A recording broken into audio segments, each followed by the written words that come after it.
Be sure to read and follow the safety guidelines to protect your computer from potential damage and ensure your personal safety. For more information about safety guidelines, see the owner's manual at dell.com/support. Before you begin, turn off the computer and disconnect all the attached peripherals.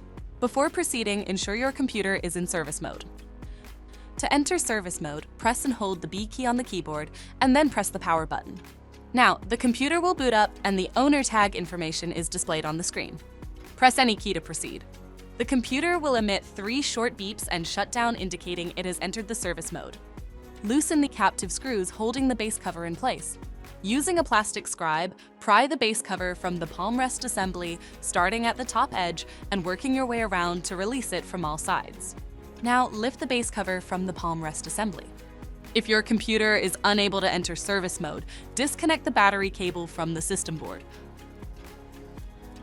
To remove the battery, identify the battery and loosen the 4 screws. Remove the screw and lift the battery out of the system. Flip the battery over and unplug the cables to fully disconnect it from the system. To reinstall the battery, reconnect the cables and flip it over. Place the battery back in the system and install the screw. Tighten the 4 other screws to secure the battery. If the battery cable was disconnected earlier, make sure to reconnect it to the system board.